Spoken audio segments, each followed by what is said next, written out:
I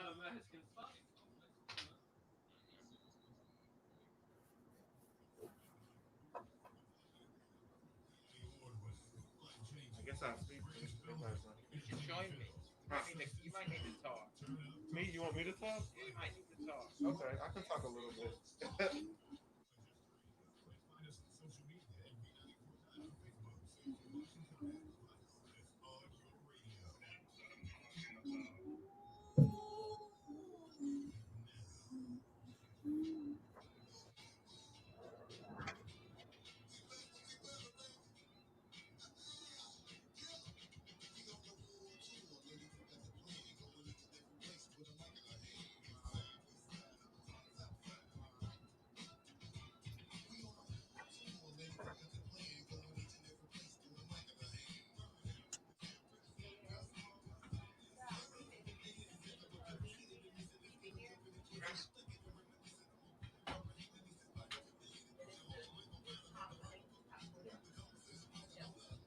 Uh-uh. Is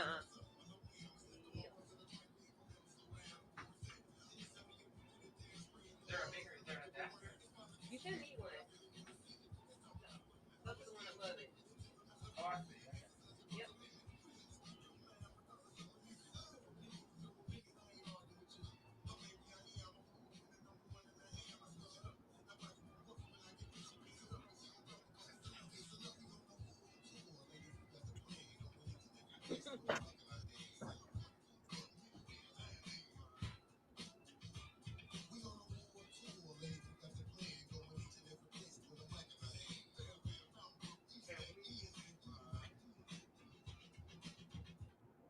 It is vital right here on V94.9. I am Lady Wu. Welcome to the show. The crew is in the building. Introduce yourselves, everyone. What's up? It's Blue. Birmingham Blue in the place. What's happening? Hey Uh, everyone, this is Ant. How y'all doing?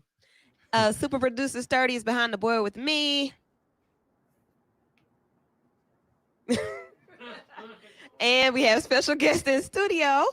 Go ahead and introduce yourself, please, Yeah. sir. Hey, this is Dr. Turner Overton from the Alabama Vaccine Research Clinic at UAB. I'm glad to be here this evening. We are glad to have you. So I know several of you are watching online, and we have our in virtual studio crew member in. Introduce yourself, ma'am. Hey, it is your girl, Counselor Courtney. Yes. So welcome everyone. You are in with us, and it's Father's Day as well. So after our first break, we're going to jump into that. But even with it being Father's Day, it is still COVID season. So coronavirus is still very much a present factor in today's society. Let me get my camera straight because I know a lot of you all watch online. So I want to make sure that you can see. Put you in a good place. We're going to put you there.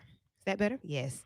So yeah, COVID-19, and that is why Dr. T.O. is in the building from the UAB AVRC, and he's been with us before, but we have not talked about COVID-19. When it first started, we had a doctor on and we got some information. It was in the very beginning, though. Dr. Geffer was on. So now we're going to take the conversation to another level because now we've experienced it more, we've learned more, we've heard more, things have developed, things have changed, and we have firsthand medical information in studio tonight. So, first of all, how are you? How have you been throughout this? I'm good. I think it's been a challenge, and we haven't faced anything like this before in Birmingham, or at least not in a long time. So, it's been a challenge. We've been racing to try to stay ahead of this thing, and we're learning as we go. But I think overall, our group and our hospital and our team have been doing pretty well and pretty well for the community. We've got a pretty big presence from everywhere, from like Facebook to out in the community. Dr. Ellen Eaton is on the task force with the mayor. Dr. Hmm. Jeannie Marazzo, who's my division chief and boss, she's on the news. You might have seen her on Rachel Maddow last week, but she's also on CNN and works closely with the folks at the health department. And then Yes. a lot of us are behind the scenes doing work every day, trying to help people who get sick in the hospital, as well as a big group doing some of the testing, and then working with people who get diagnosed with COVID and trying to help them deal with their symptoms. So, it's a big, huge team working hard to help people deal with this epidemic. Awesome. So since it started, I guess the first cases that we saw here were about March. And so then, looking at, thank you. Um, since March, we know that the numbers have continued to rise. And like I said, things have continued to change. So it's been just a lot of different updates and things, I guess myths have been busted because we thought that the asymptomatic carrier, all these different things have happened. What are some of the things that your office has been able to find out that you all have been the leading and driving forces in as far as real information? Well, I think the first thing is testing. I mean, we need more testing. We need people to go get tested so we can identify people who have the virus. Um, this virus is very easily transmitted from person to person, and we still do believe that asymptomatic or pre-symptomatic, maybe they just haven't developed their symptoms yet. These people are probably spreading a lot of the infections, and so really trying to raise awareness about what people can do. Everybody in the here in the studio has got a face mask on, and people shouldn't take that for granted. It's not about your civil liberties. It's about Mm. protecting yourself and protecting everyone else. And That part is so important. So about your civil liberties, I've seen some crazy people out there that say it's my right to not wear my mask and go around big crowds of people and protest and rally to whatever. That's to you, Aunt. And they think that it, like when a mayor or when leadership says, "Hey, there's an ordinance in place, you should put your mask on," or we say that you need to, or you will be fined, and they say that that's against their rights and liberties. Oh, and you as a medical professional say that that doesn't make a lot of sense. yeah, I think that you're absolutely right. I want to give a shout out to Mayor Woodfin for being such a great leader through all of this. Yeah. And he's looked at the data, he's talked to the scientists, he's talked to Dr. Eaton, he's talked to Dr. Marazzo, to our Mhm. public health leaders, and he gets it. If we wear a mask, we can significantly reduce our risk and more importantly, the risk of other people for getting this virus. So we really need to do that. I think the word to give people is, you should be civic minded. You should think about everybody else and not just yourself. One of the things that we're seeing is a growing number of young people who are getting infected. Mhm. And while perhaps that group of people under the age of 30, may not be at high risk for severe disease, they are at high risk to transmit that disease to other people who may be in some of the high risk categories. Yeah. So we should be more civic minded and think about our community. More And civic minded. yeah, So when you say you said the more, okay, I just forgot what term you use to describe those who would be more at risk, high risk. sure. What are some of those risks? What are some of the risk factors? So older age is a primary risk factor, and I think we all think that whatever old age is 10 years older than our current age. But honestly, it looks like people over 55 have a significantly higher risk for severe disease. People with certain medical conditions, high blood pressure, diabetes, obesity, some of these which are very common among our population here in Alabama, they're at higher risk to have severe outcomes. People who are immunosuppressed from HIV or cancer Mhm. or other immunosuppressive drugs, they're probably at higher risk. So people with underlying lung disease go without saying, and you can think all of us know people with asthma or COPD. Yeah. We don't want those people to get COVID. They have minimal lung reserve. So it's really important that we think about the people that we spend time with and their health issues. Mhm. So minimal lung reserve. I have asthma. Yep. And so as soon as I felt that my wheezing was heavier, I went and got tested and I was negative. But when you say limited lung reserve, I think asthma is something that a lot of us can, we know people. You can Yep. count 10 people with asthma. You may know 10 people over 65. So like when COVID hits these people, these different groups, what are some of the things that are happening to them?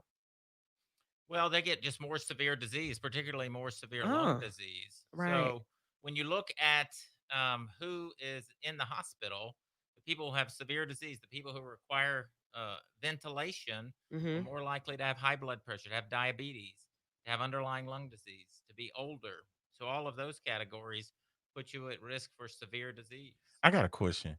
Yeah. So when you say people who have high blood pressure or diabetes, Mhm. are it just for in general or uncontrolled blood pressure or uncontrolled diabetes? So even people with controlled high blood pressure or controlled diabetes appear to have a greater risk. And part of it may be um, one of the risk factors for blood pressure may be that you have a heightened level of inflammation. Vascular inflammation drives the development of high blood pressure. So having that heightened level of inflammation then allows the response to the virus to have a higher level of inflammation and cause more severe lung disease. Gotcha. So Okay. on the average, or maybe a guesstimation average, people with underlying conditions, how likely are they to have severe complications? Mm. Yeah, I mean it's variable, but when you look at the data, you know, somebody with say diabetes or hypertension is 2 to 3 times more likely to have severe disease, to require hospitalization, to then be ventilated, to then actually die as a consequence. So these are meaningful differences, 2 to 3 fold increased risk of these severe outcomes. Gotcha. So I have to a lo- question. oh, I'm sorry. Can I absolutely. ask Go a ahead, Courtney. question? Yeah. Um, mine is more so about the end of this. So I am one of those that is selfishly struggling with sitting, and quarantining and all of those things. So my question is, what are we waiting on to say, okay, we can start to move? Because I feel like at this point that it's just a matter of when you're exposed and not so much that the time will come that you're not. I mean, we all know that this virus isn't necessarily going away. I guess hopefully we're hoping that the transmittance is not um, at the rate that it's at right now. But yeah, so what's kind of from a expert perspective, like when is that moment that you're ready to say, okay, go. We're seeing this in the data and it's go time. Yeah, I think that's a great question. I think that you can take some measures right now, and you can be socially engaged with your friends. I think number one, if you're going to be with people, it's better to be in an outdoor setting than an indoor setting, because as we breathe, if you're in an indoor setting, that air doesn't get circulated. If you're outdoors with people, the air gets circulated. The interesting thing is we've seen, with all of the marches and the protests, there have not been Mm. a big uptick in cases yet that have been related to those Say that things. again, because With they they tried to say that was. so, I mean, that's what for many of us that was the big fear is with all the protests there was going to be an uptick. But I think when you look at the pictures of the protests, most of the people were wearing masks. Most of the people were moving; they weren't staying. I was really concerned because people were so close together. But I think we haven't seen as many cases. So I think if you stay in small groups, groups of 10 or less, Hmm. you know, you wear masks or you stay socially distanced, you can go have dinner with people and sit 6 feet apart, and that's reasonable if you can sit outside. I mean, that's what we've been doing in our family is sitting outside on the deck We having have dinner too. almost every night. Yep. So, I mean, So okay, yeah. so one quick follow-up question to that is, so does this seem like it is going to be the new normal, socially distancing yourself from here on out? Mm. Until we get a vaccine, or until we get treatment for early on, after people are diagnosed. If we can, we've got a number of good candidates for vaccines. And so I think many of us are optimistic, including Dr. Fauci, are optimistic that we can get a vaccine for this disease. And I'm hopeful that we can. I also think that we're going to develop some antiviral therapy, some directly targeting therapy that when you're diagnosed, you can take it and then it will minimize the disease. So we're we're working on those things. We have the first drug that's shown that it works. This antiviral called remdesivir. The bad thing about it is it's only an IV therapy, and so it's really only available to inpatients. We're working on a number of Mm. therapies that can be given in the outpatient setting. I think if we can have early therapy that's available to prevent these complications, and then ultimately have a vaccine, then we can go back to life as it was. But until we have that, I think that we should all be pretty careful. That doesn't mean we can't be with people and do things. I'm perfectly comfortable being here with this group tonight, but we're a group of less than 10 people in the studio. Hmm. We've all got masks on. We're all using hand hygiene. I feel okay here. But I think when you get into a bigger group, more than 10 in a small setting, particularly if you're indoors, you need to be really careful. I I will got just, as an example, before this hit, our research group used to meet every week. About 30 of us would meet in a room that's about twice the size of this workroom we're in now. Hmm. And when this thing was hitting, the Friday that we met, that week we had another meeting as well where there were about 30 people in a room. And between those two meetings, 5 members of our group became infected. Oh my.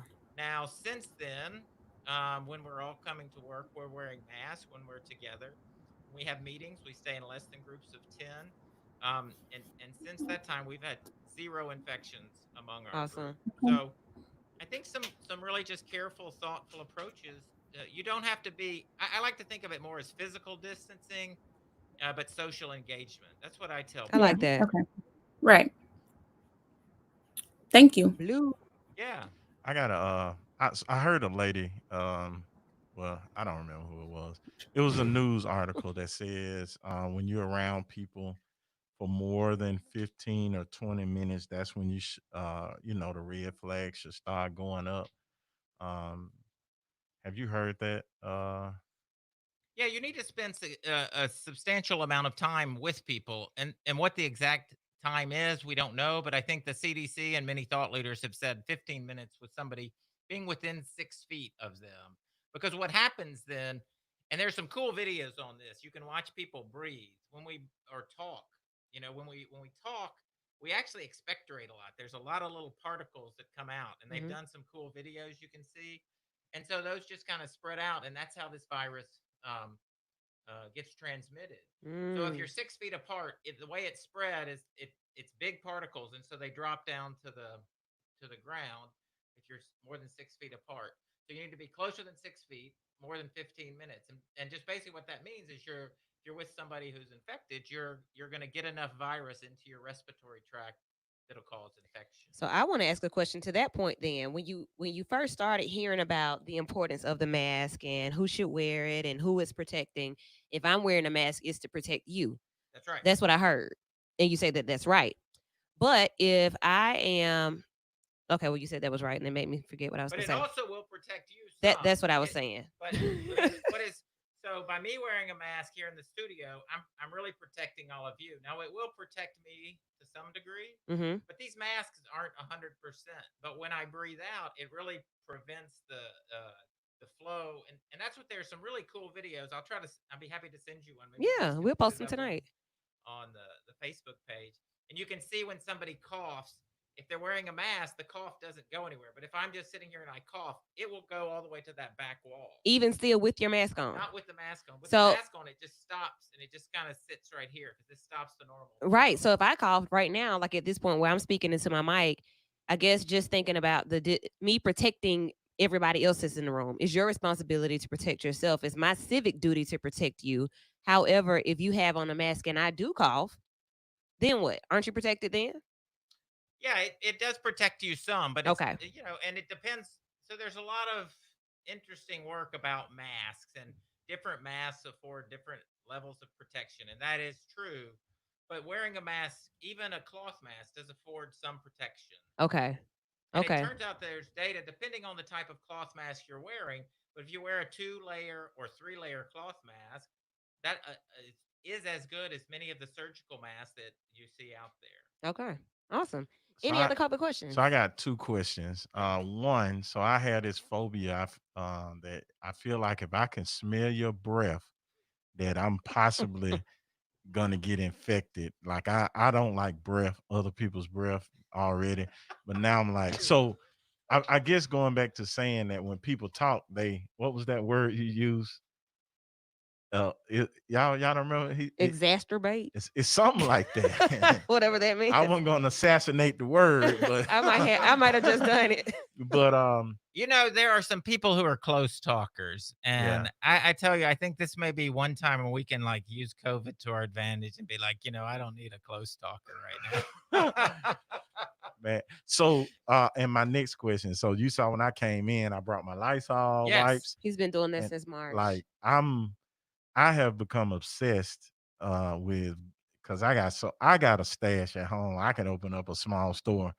How effective are wiping stuff down, hand like I've never used hand Yep. sanitizer, but I go through one of these almost every other day. Mm. So I think that the best thing that two things that we can do is number one, wear the mask, and number two, use hand sanitizer.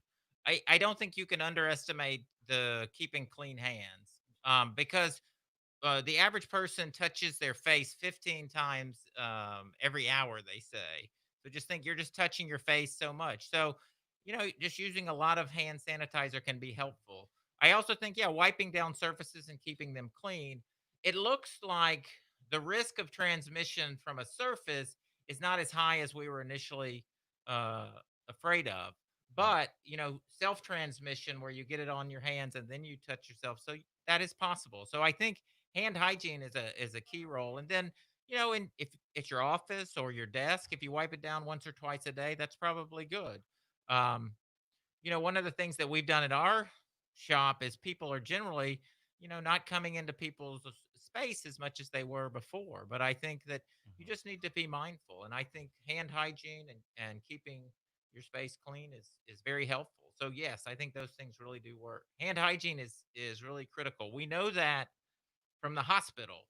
If one of the things that we've seen is since COVID hit, our hospital infection rate has gone down, and that's probably because people are doing a better job of hand hygiene than they did before. Hmm. Mhm.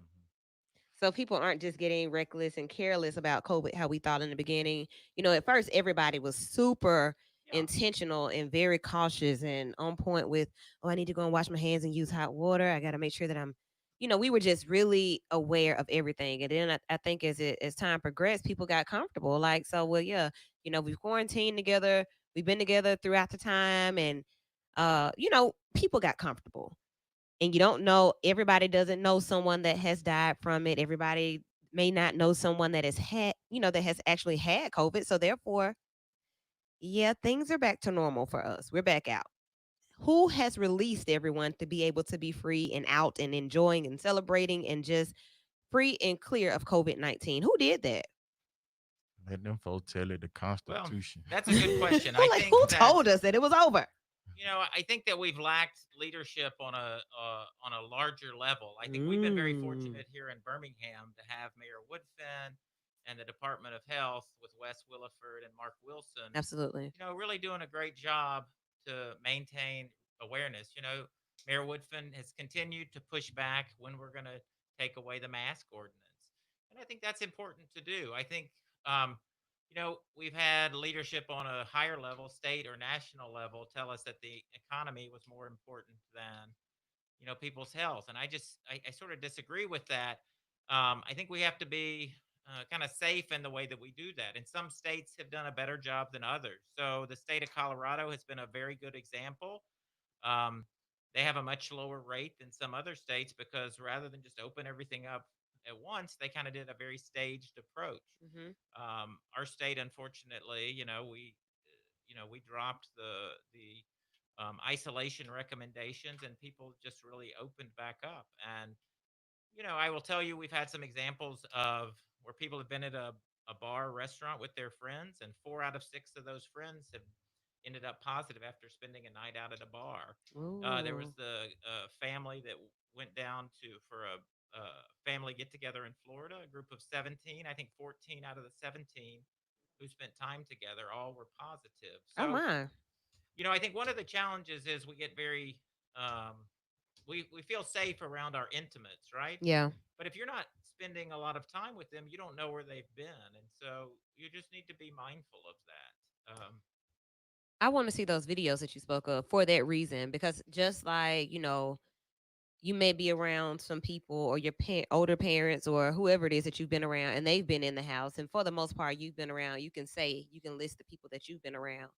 But if you go to the store, even to the grocery store, if you go to the pharmacy, if you go to the doctor's office, anywhere that you go within a few minutes, you can contract COVID. It doesn't have to be this, we were sitting around having a good time. Nobody had, it could be in a split second. It could be on an item, on a gas pump, right? Just like anywhere, at any given moment. Yeah. So I think that's a good point. So, um, I think some places when you go there, it's really you want to be hyper vigilant. You want to wear a mask. You want to do your hand hygiene before you go in and as you come out. Hmm. You know, the grocery store is a great example.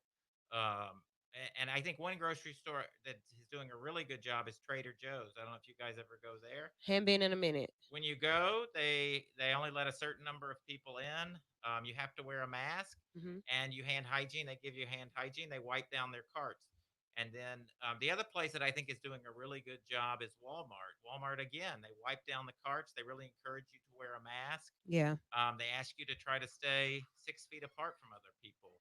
I think those are places that you really want to be careful.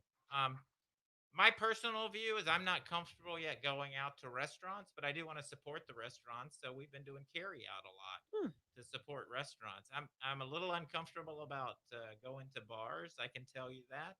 I just think you have too many people that are close together in a congregate situation.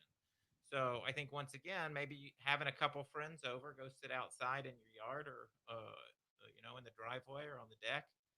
Uh, you know, have some wine or have some beers, whatever you prefer, but keep it to a small group and try to keep 6 feet apart. Um, be safe about these things. Yeah. Awesome. So you all have heard from the I got doctor, I and I got see. one I more see. question. Go ahead. I see questions on live as One well. more question for Yeah. me. Where do you see us in 3 months? Your professional opinion, not this. We know it's not facts. We know Yeah. is that, but just your professional opinion. Where do you see? Well, I hope, one of the things about a lot of these respiratory viruses is that in the summer months, they don't do as well, but that hasn't been the case for COVID so far. I mean, here we are, it's been in the 90s and we haven't seen it go down. I'm fearful that we're going to continue to see ongoing transmission and we're going to see hot spots through the fall. I mean, through the summer and into the fall. Hmm. And then we could, when the flu season hits, I don't know if you guys remember last fall with the flu season, we had a pretty significant flu season that started early. If flu season and COVID overlap, it's really going to be challenging because the two diseases are very similar. Yeah. So I have to confess that I'm a little bit worried because we're continuing to see here very high rates of transmission.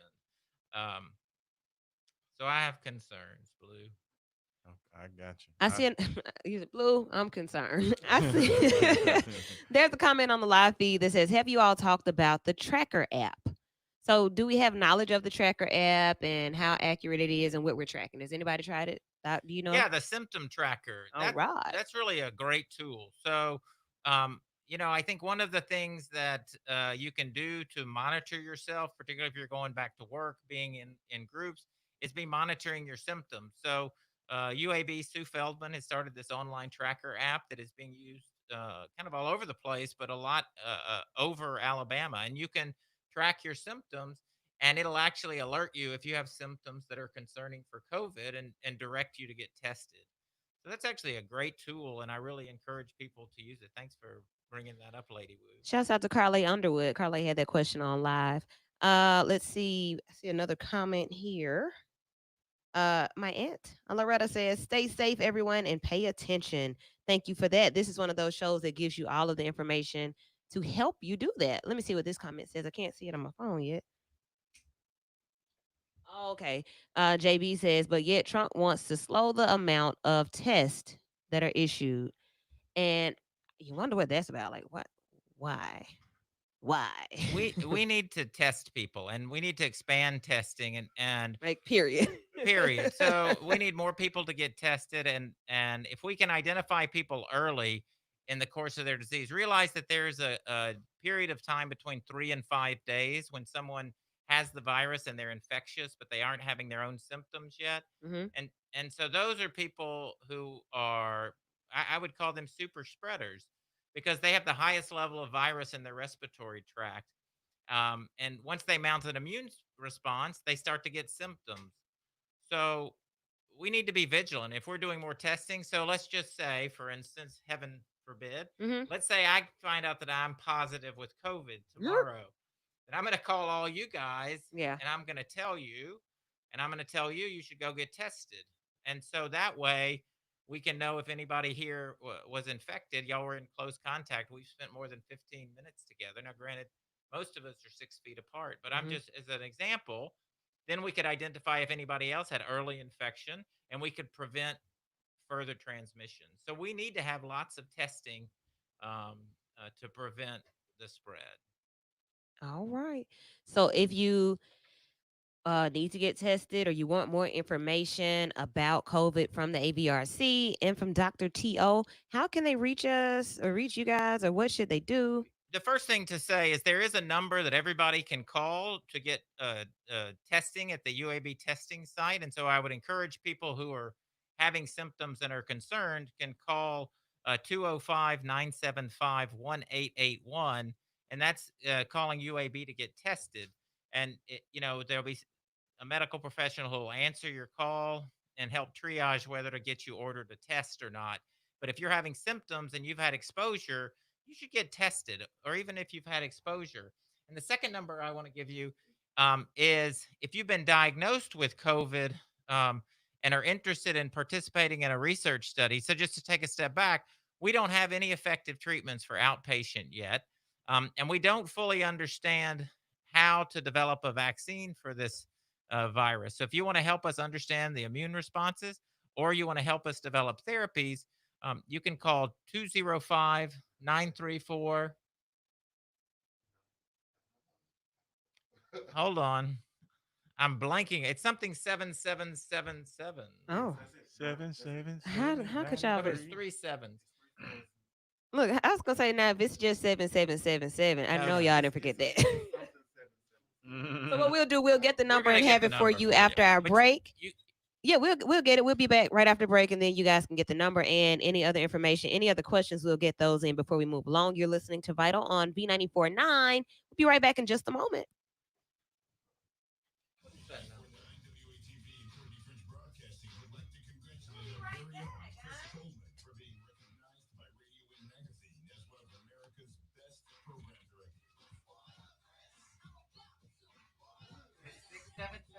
I think that's it. I think that's it too. I just was blanking. I can't remember what the number was. I think it's 6777. It's 3 sevens at the end. 975 1881. It's 9346777. Yeah, 9346777. You wanna ask me about what the symptoms of the disease might be, because there's some different symptoms that people might have that they might not think would be associated. So oh,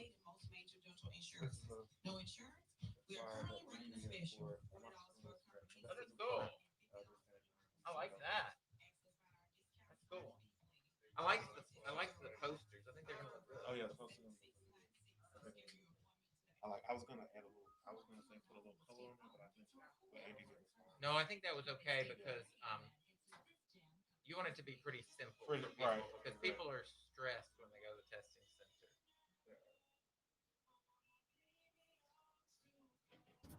Hey, Sir Said, nice to see you. Hello? Hey, local lady Woo.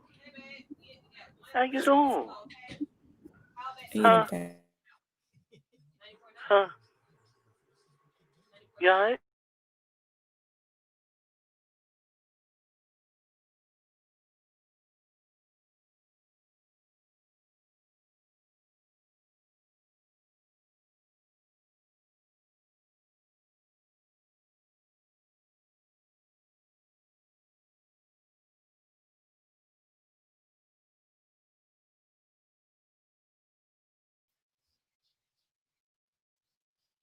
So what you think? January, February, March? So Vaccine, January, February, March. when is it? When do I think it's gonna be ready? Next Mhm. fall, Next, like 2021? 2021. Oh, jeez. That's a long time. So but we have to get people to participate in the vaccine research. I know. The issue is, I mean, that's actually the fastest. And we are back. Welcome back to the show. It's Vital V94.9. Yes, you are. Can't hear. Welcome to what happens in the studio behind the scenes. So we have several questions that came in while we were on break, and one of them was asking about dental work. So people want to have dental work done or any type of medical procedures done while COVID is happening. What what are the precautions that they should take? Yeah, that's a great question. I think if you're having certain procedures, say in the hospital or in an outpatient setting where there is a risk that you may lose consciousness and may have to be intubated, or if it's any kind of concern for respiratory precautions, um, they're doing testing for those people. I feel bad for dentists. I think that's the biggest challenge because they can't test every single patient that's going to the dentist. But definitely they're screening people for symptoms and they're Hmm. actually doing fever checks. And that's pretty good. But it won't catch everybody. But I think that we all need to try to protect our dental providers. Those are some of the people at greatest risk because they're working in our mouth, in the respiratory tract is right there. So Yeah. I think that if you're having any symptoms, you know, you need to let your dentist know. But the dentists that I know, they've been doing a really good job of screening people. They do a screening symptom checker, and then they do a temperature check when they go in the door. And if they have a temperature or they have symptoms, they're not letting them have the dental work done. People aren't really sure about what symptoms are. Like, is it a scratchy throat? Is it watery eyes? Is it red eye? I've heard some. Is it COVID toes? So Like what? yeah, the CDC has a great resource. But so I think the classic symptoms that we think about that are most prominent are fever, cough, shortness of breath, and chest pain. But there are some other symptoms that people commonly report. So some people report kind of a sore throat or a nasal congestion because it is an upper respiratory infection. Muscle aches are extremely common as well as with Hmm. other viral infections. Hmm. But one thing that people often don't understand is there's often a lot of GI symptoms with this. Diarrhea is a common early Mm. symptom, as well as some nausea and vomiting. And then one symptom that seems to happen in about 20% of people is they lose their sense of smell and taste. So if a person has a viral syndrome and then they lose their sense of smell and taste, that's probably right now, probably is COVID. And it's important that they get tested. Hmm. So it can be any level of those symptoms. Like it may not be, because you have people that the asymptomatic piece of it. Um, the symptoms could be just so like, yeah, one day I had this Yeah. and it went away. What is that? Or some people may say, hey, I didn't have any symptoms, but I was around some people. Like that's the crazy part, I think. Like you Sure. just really can't tell. You can't decipher what it is. Yep. So I think that's a big concern. So this year we had a big pollen year, so lots of people had nasal congestion and cough like in March and April because of all the pollen. We've also had a couple of other circulating viruses that have been going around that give us similar illness. I mean, COVID I think is distinct because people haven't ever been exposed to it before, so the severity of the viral illness appears to be greater. But some people still have a minor syndrome, and part of that is probably based on how much virus they get exposed to. If you get a big load of virus, then you're more likely to have severe symptoms. But if you get a very small load of virus, you might not have very severe symptoms. Explain I that, was just about Big. to say, so the big load of those big droplets, the small load, small Well, if you think droplets. about it, so let's say you get infected with 10 viral particles. Mm, That's not a whole lot of virus, and your natural immune system can fight that off. okay. But let's say you get 100,000 viral particles. That just overwhelms your natural immune response and infects a lot of cells, and you get more symptoms. Does that How, make sense? so how do you get a big versus small? Yeah, so that's a great question. So, if you go to the bar and you sit next to somebody for 3 hours who's got COVID and you sit there and talk to them, you're going to get a much bigger load than if Gotcha. you go to the grocery store and you check out and the person next to you're next to them for 2 minutes. Mm. So you can just see how you can get a much higher load. And that's one of the reasons why some of our healthcare workers are hit so disproportionately, right? They're seeing lots of patients, they're exposed to a higher amount of virus. That's why those of us who work in the hospital or in clinics have to be really vigilant about wearing face masks and doing hand hygiene. All right. Thank you for that information. Any more questions and comments online? Let's see. I have a couple. Uh, this is one of our vital crew members. Willie Davis says, I went to the dentist 2 weeks ago because of a broken wisdom tooth, and I started to wait it out for fear of catching COVID-19. These are indeed scary times. Absolutely. So you don't, just putting yourself at risk when you don't really have to. Like if I can wait, I can wait. But you don't know how long you'll be waiting. That's the other part of it. But like, who knows how Yeah. long we'll be waiting for school to start back, for churches to assemble again. Like Courtney asked about the social distancing piece. So any idea about August with school starting back? That's a great question. I think schools are trying to think about it. There's some benefits to school that are really important. The social engagement for kids is critical. So we really got to figure out a way to have our schools open so kids can have that experience. School is not just about learning, but it's about being with your friends and that component. We've got to help schools figure out how to do that. How can they have students safely on campus? And schools are looking at different things to do. I mean, um, and kids don't respond well to authority and authoritative sort of policing. So I think we should take a more of a stance of asking them nicely. The police force, not the plea. I mean, the police force, not the police force at schools. Okay. But I think schools have got to figure it out. And I think doing similar things that are happening in medical clinics now. So some sort of screening every day for kids, having kids wear either face shields or face masks, and then trying to limit how close they come together. And that can be a challenge. Anybody who's a teenager, I think everybody in this room was a teenager at one time. You remember how you like to hang out with your friends. Mm-hmm. So that's going to be a challenge. And I think principals and schools are trying to figure that out. Okay.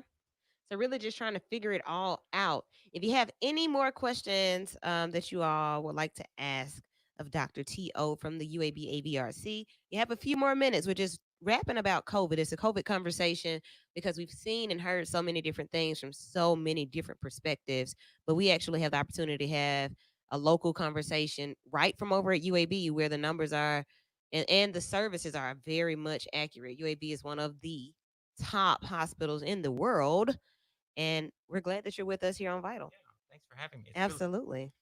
one thing just to tell people, I mean, try to get information. Knowledge is power.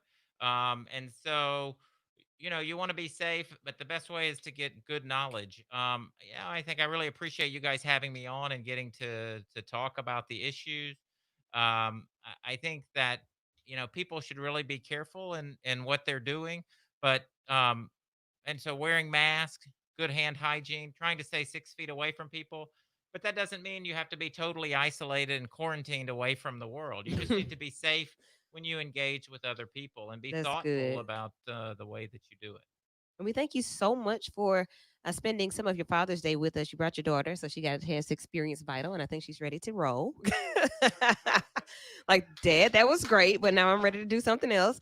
But we thank you so much for this vital information about COVID-19 at this phase of it. So, like, from March to now, almost July, we've seen a lot of things, heard a lot of different things, and you just really got us together on the facts about it, and we appreciate that. Anything else that you can think of before you go? I just want to say, Lady Wu, thanks for having me on. And I Absolutely. certainly hope that as we start to develop some vaccines and treatment, you'll let me come back and talk to you again about them. Now you know that that is nothing but already done. So we look forward to seeing you. If you all want to be a part of the research study, the number is 934-6777, 934-6777. Testing 975-1881, 975-1881. And that way you can go ahead and get your business handled. If you've had any thoughts that, well, this may be a symptom, go ahead and get tested. Well, I was around 12 people. Go ahead and get tested. Just to be on the safe side. So thank you, and thank you. And Thank you thank so you for our much. mask as well. Yeah, absolutely. Thank Enjoy you. them. Absolutely. Thank you. All right Thank you, then. thank you. So do you all feel better about COVID-19? In any No, oh my goodness last gracious. my last question just Negative. was bubble. Courtney, you feel better? No, I mean I feel informed, which I'm Okay. grateful for that. I mean it's it's a wealth of information. I just personally I'm just tired of waiting. I just want to be able He's to. sick and tired of COVID. Okay. I'm sick So and that means you tired got a of lot of COVID. work So to do no, over in the information research was center. great. Oh yeah, information was absolutely awesome. Yeah. But Yeah. that you all just gave him all the pressure in the world to go to work tomorrow and just stay in the lab all day. Hey, the other thing I will tell you that I've found has been really helpful over the last 3 months for me is music. I've discovered a lot of music that I used to listen to, and I have been turned on to some new music. So Hey. I share music with friends and try to listen to music every day. I kind of got to the point where I wasn't listening as too much, but I found it's really helpful to maintain my mood through these difficult Yeah, times. I totally feel Mhm. you on that. I was saying that before, like before this, I wasn't making time to listen to music. I wasn't making playlists or any of that. But since we've been in, oh yeah, I've been all up in it. Like I'm knowing the new music when it happens, and we used to know like, oh yeah, so and so dropped the album. It had been a long time, but now, yeah, all in it. So that is good. Find those great coping skills. Music may be one for you. Painting may be one. Exercising may be something. Cooking, and then somebody saying, "Man, I've done all of that for 3 months. I'm tired of doing all of that." Well, look, Counselor Courtney, this counselor just told you I don't know what else to tell you. What else can they do? I don't know what else to do. What can they do? Start over, Do it Right. again. become Right. more creative. Right. Yeah, become even more creative. Yeah. Yeah. All right. So that's that. Keep trying. Share your coping skills. What have you done to help you make it through COVID-19 thus far? Like, what are some things you've done? What are you looking forward to do? Um, is it safe to travel? Is it safe to go to the beach? Is it safe to get in the pool? Like, what can you do? And I guess since you're still sitting here, can we ask you that question? Yeah, absolutely. I mean, I think I think you should get outdoors as much as you can. I think that the going to pools is relatively safe. You just need to be mindful about how close you get to people. I wouldn't recommend going somewhere like the wave pool or to Mm, the water park, but going to a pool and if you have a friend with a pool or public pool, just make sure you're not around that many people.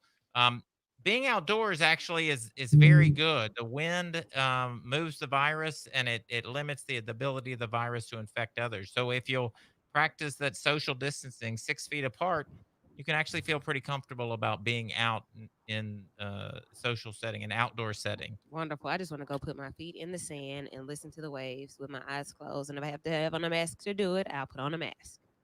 I'll do it. That sounds good. You might I'll you might end do up it. with tan lines over there, but Oh that's my okay. goodness, I didn't think about it. Just get some Let me big rethink this. sunglasses, then you'll be fully covered. Yeah. Okay. Thank you. Yeah. Dang. You just need a big hat with the cover, so Mm, then everything under is covered. that's right. Got Courtney, I got an air joke. well, you are listening to Vital on V94.9. We have been talking to Dr. T.O. from the UAB AVRC, and we have just gotten some valuable information in a very, very non-doctor way. I hope that's not, like when people say, "Oh, you're like a counselor." No, I'm not. I'm myself. So when I say that, take that with the utmost respect, and then the most vital compliment, because a lot of times we'll talk to people that are in their profession and that can't break it down like you just did. So we really appreciate your approach to this conversation. Yeah, absolutely. Thanks for having me again. Indeed. Enjoy the rest of your Father's Day. Thank you. Y'all do the same. Yes, sir. So speaking about Father's Day, it's today. It is today. And, fathers have a couple of more hours to really just get it in, be celebrated, to sit back, kick their feet up, and just do what they want to do. It's a great day for fathers and to honor those who have served as father figures in your lives. And to get us into our Father's Day conversation is Counselor Courtney Shields, LMFTO people. Hey, yes, Hey, all of hey. that, all of that. Blue, I Yes. hope your kids spitting your dinner tonight. Anyway, first I just want to say, Courtney, that I was just want to so say, Happy Sorry, Father's Day. What'd you say? Just you pregnant. Remember, I'm gonna start talking to the baby. I'm I what? be having them I be having them visions. You're interrupting my segment right now with yeah, your just a whole bunch. segment. Yeah. So, I want to say Happy Father's Day to all of the fathers, the stepfathers, the grandfathers, the fathers to be, the men that are in fathering roles that are mentors or coaches. Happy Father's Day to all of you. You are absolutely vital. The role and Absolutely. responsibilities that you have are absolutely essential. And so I just, I'm probably going to ruffle a little feathers with this first statement, but I Go really, ahead. I really want to make sure that this day is a day that we celebrate the men doing the fatherly things. I think that, I even saw cards out there about, the mother that plays both roles. Like, no, you don't. Okay. You are a mother that's doing a lot, not to minimize at all what you are doing. But you're not a man. You're not a father. You're not. So this is not your moment. This is not your day.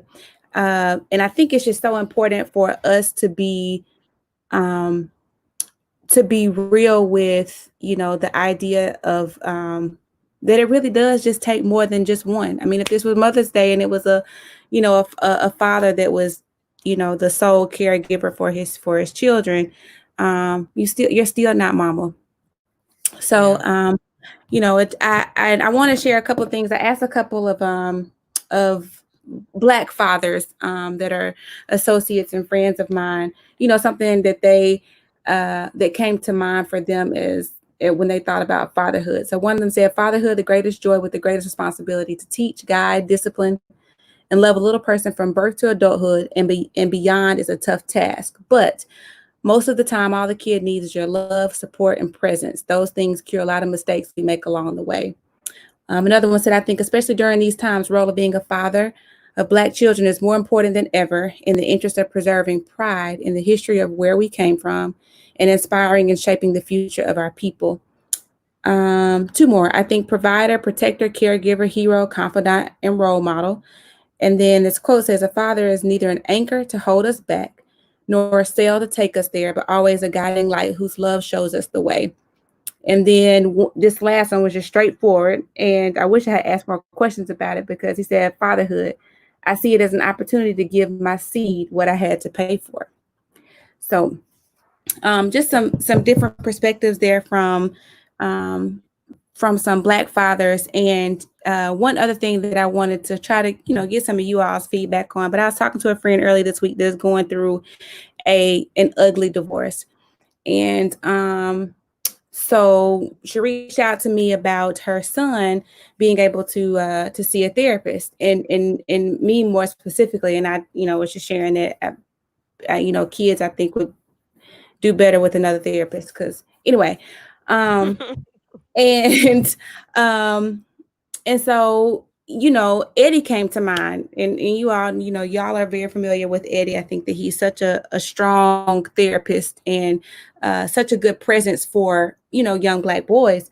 And her response to me was like, the dad would not have that. Like, the dad would not have this son being impacted by another man. Another man? Yes. That's a great question. I feel like a lot of it is probably more so the issues of the father. Mm-hmm.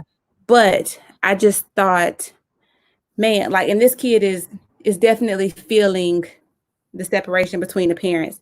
And so, to deter having somebody that looks like you in a professional role whose job is to model, good relationship, and to think that, there's a male or a dad out there that wouldn't want that was very discouraging. Like, it was disheartening to hear. So maybe I don't know, Blue, and maybe y'all can speak to, I don't know, the hesitation of feelings of that. Right. Aunt got a baby. Even the impact of it, though, you think about the idea that people are, if the role is available, or if there's a void and there's somebody that's in a professional role, like, this is just speaking to what you just mentioned about the professional piece of it. If this person is going to help my child, deal with their Right. feelings or understand some ideas or whatever it is, I'm all for it. I want my child to be helped. I don't know. Well, I don't know. So that's the thing. We don't know what the circumstances are as to why this person would feel that way. But I would think, as far as the role of a counselor, this person isn't really supposed to be just totally impacting my child. This person is listening to them and providing them an outlet and hearing what they're saying and trying to help them deal with their feelings. So maybe they don't know what the role of a counselor is. Huh. I want to add, I made a little joke, but I want to add a comment. Like I think that so I always use myself as an example. Uh-huh. A child who was I went to see therapists when I was young, counselors, because they, were just trying to figure out the why and why I did a lot of stuff. And I stopped going. And I feel like when I stopped going, that's when I really took that left because I didn't have an outlet. I didn't have somebody else because I feel like parents can only do so much, but sometimes kids need that outside voice, a structured outside voice, possibly a professional outside voice that help them articulate Right. their emotions. And not when I say articulate, I don't mean necessarily talking, but just Getting it out. articulate in their actions, Yeah. in the way they carry themselves. Because I think that's why we see so many kids who are absolutely angry and Mm. so volatile is because of that. And I think it's absolutely selfish for parents to let their egos and relationships interfere with their children. It makes me say, do you really love your child? And so if your child is leveraging a relationship, you pathetic. Man, what? Something I want to add to a But different perspective. Blue just kind of brought something to mind as far as depriving your child of a relationship with their father or a father figure, for that matter, Mm-hmm. because of personal differences. When me and my fiance ended our engagement, she Mhm. could have, by all rights, she has two children. She could have, by all rights, said, "Hey, we done, we gone. That's it. It's not happening." Yeah. Like, that everything can fall off. But she left the option there that if I was still willing to be a part of their lives, she knew the kids wanted me a part of their lives, to have that option to continue to have that relationship with them, despite what me and her may have been going through at the time. So I appreciate her for even allowing that to happen, because in her words, enough men had walked out of their lives Mm. to that point that one that they had bonded and connected with didn't need to leave. So And that took a right. lot of Right. maturity on both of our parts to even, like, we're essentially at this point co-parent. Yeah. So, so having that maturity, or having that, intuition to be like, they need this person in their lives, or this person is a positive influence, so we're going to keep it lit. Sir said, put a pin right there. I love that. We're going to come back and talk about it, but we got to go pay some bills. We'll be right back at the top of the 8 o'clock hour with more DMR. So we're going to tie this all into DMR, Father's Day, DMR, dating, mating, and relating. I don't know if we've had a chance to really get into DMR here at the station yet. So if we haven't, this will be the first, because in order for a girl to know who she likes, she's got to know what a dad is like. We'll talk about it just a second. We'll be right back. Like Lady Wu, Ooh, is I it got a just us? Hold on.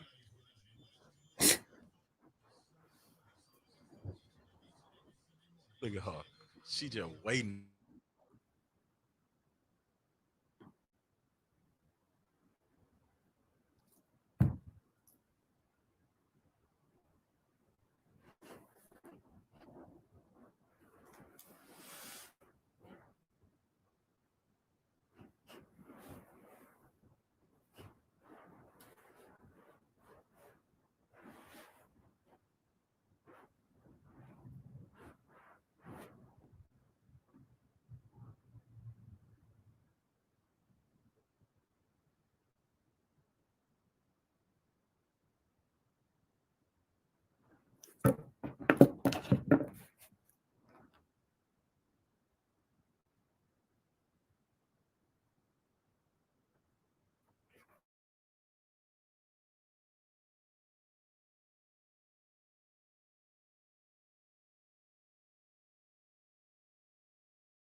right?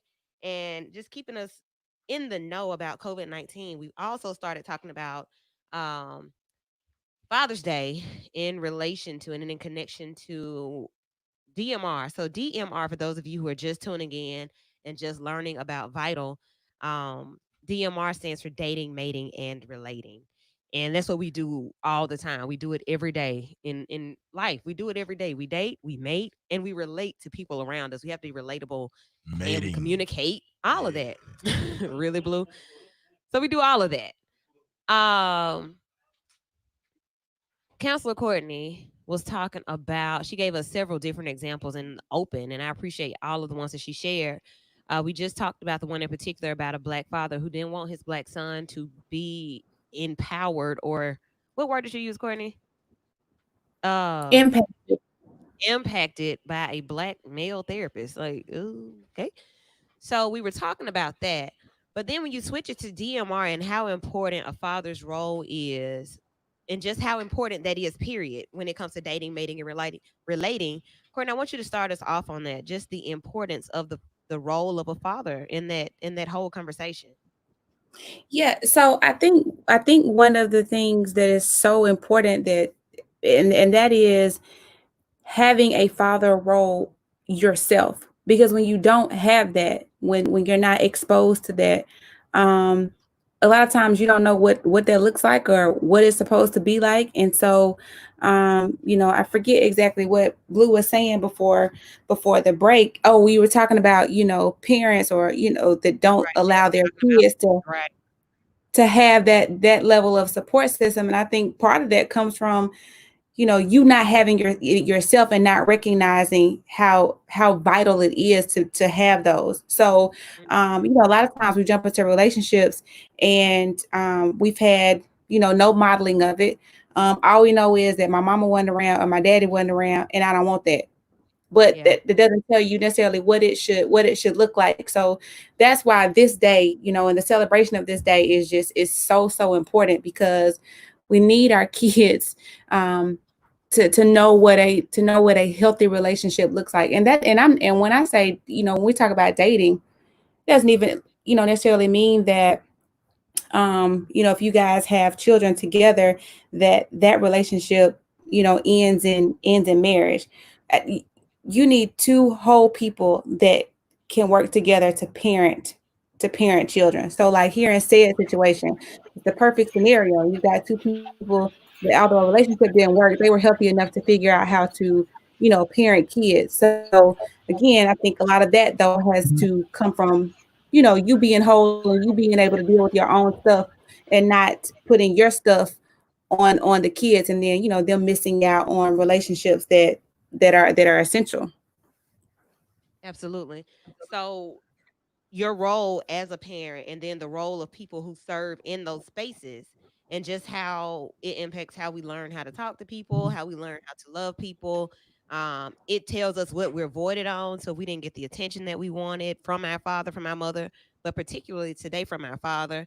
If he didn't tell us how pretty we were, if he didn't tell sons how awesome they are, even if they aren't winning the game, like the role of a father is imperative when it comes to how we date, mate, and relate.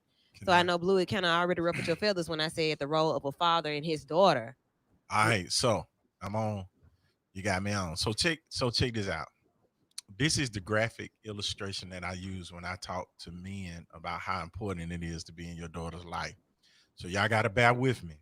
So I feel like I always ask them, the girls you meet that are very volunteering, that are ready to Promiscuous. do whatever, whenever, however, with any number at any time. Hmm. I always ask them, what's usually the common denominator in her life? And they sit and they look puzzled for a while. But then I say, 9 times out of 10, in my experiences in life, they didn't have a father. And I believe because they didn't have a father in their life, that they never understood how to love a man or how to fall in love with a man. Because I feel like, the father should be the first man that a girl ever falls in love with Yeah. and teaches her how to respect. And so I think it's imperative just for the upbringing of your daughter. Now, I'm not saying this is 100% true, because there are some wonderful women who didn't have a father figure in life. For sure. I'm just saying, usually the case. And the flip side to that is men is, we work with a bunch of men who are very volatile, and sometimes you have to tell them to shut up.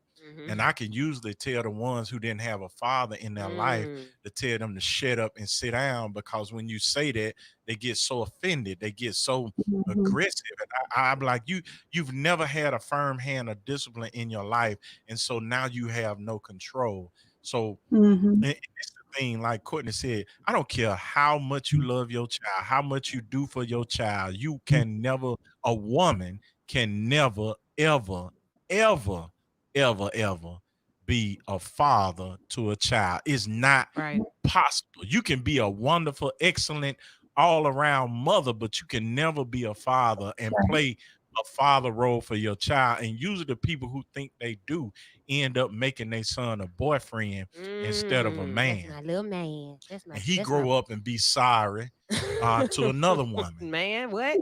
So So I like everything you said there. I feel that. And the part of it that really resounds the most for me, because I'm a black woman with a black father who was always in my life. And I make the post every year. I said a couple of months ago, I can't wait till Father's Day so I can tell you how great my dad is. And it was based on something that he did that he didn't have to do. So like I can still, with no slight to who I'm with or what I'm doing in my DMR process, I can still call my daddy to this day and say, "Hey, daddy, can you fix? I need or whatever." And it's not a question. The expectations that I have in my relationship come from what I saw with my dad.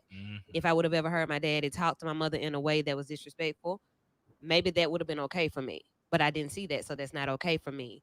If I would have watched my mom only serve my dad, like she's bringing him his plate, she's washing, like if I saw that, like where it made sense for a woman to just do everything for her husband just because he's a man and he not do anything, maybe I would be okay with that. But I'm not okay with any of that because my dad understood how to be a full provider, not just bring the check home and throw it on the table, but he provided in a way that he provided insight, he provided knowledge, he provided love, he provided security.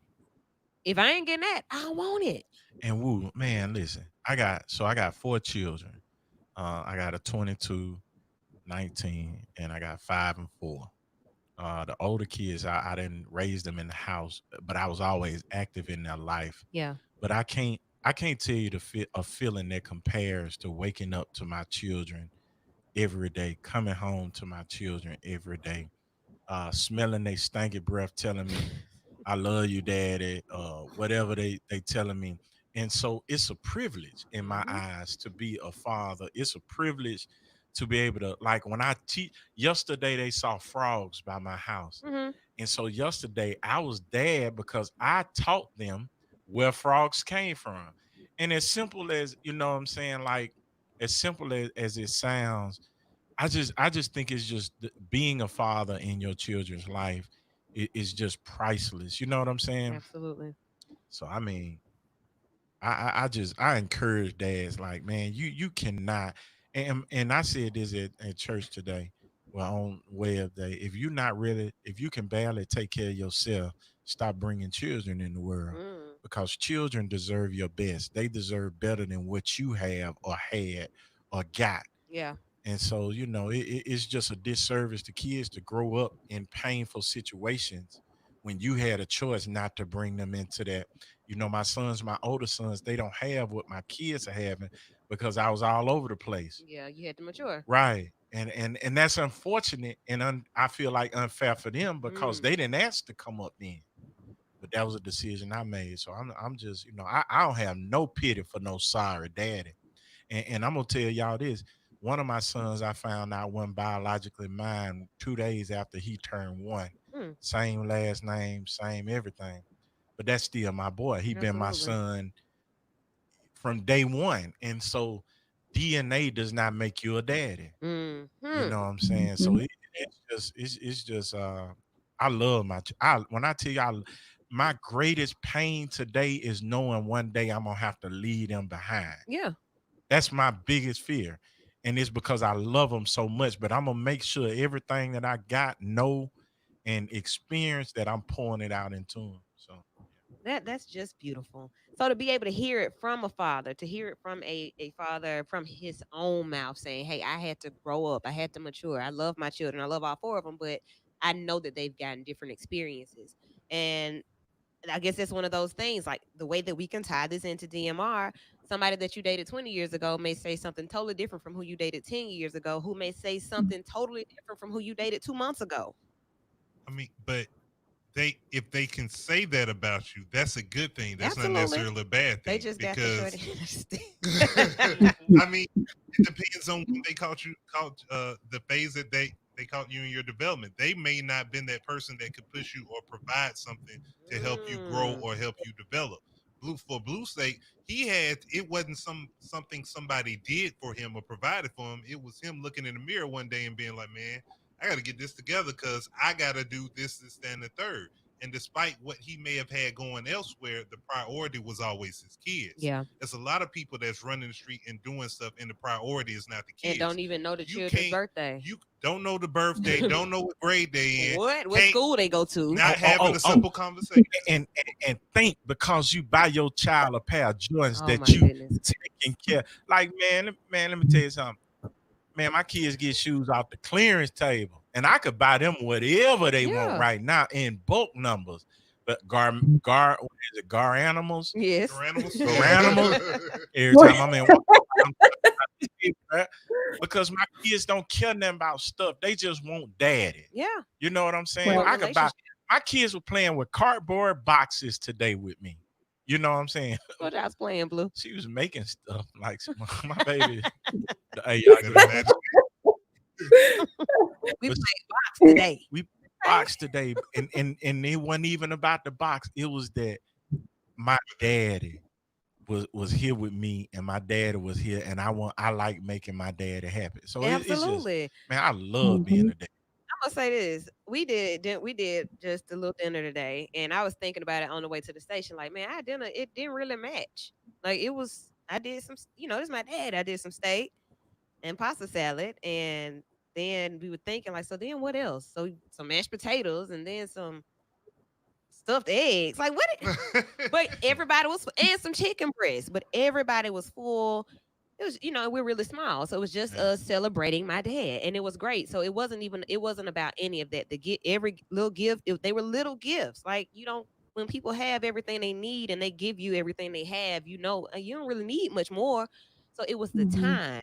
I guess just to kind of to get us in the right gear on this conversation, that time is so important. So I got him a clock, I got Steve a clock, and I got some clocks for my guys, because time is the thing that I think we have to value, especially for Father's Day. Like, so many people talk about how these days are so hard. Mother's Day and Father's Day are so hard. So the time and those moments, the moments that you can make, are just valuable. Father time, if you get where we're going with Yeah. it. So I got to finish writing it. But I want you guys to have that so that you can just think about those moments, these box moments and these dinners that don't match. You don't get underwear until all that. I want you to remember those moments. And I know for me, like today has been like when you're talking about moments, I hadn't been at home. When I left home, my dad was going to work, my dad was asleep. So I wanted to wake him up and be like happy. I'm like, Son, get out. I'm asleep. I mean, not even that. He just got off like at 3-4 o'clock in the morning. So you know what I'm saying? So it's always like I try to do as much as I can.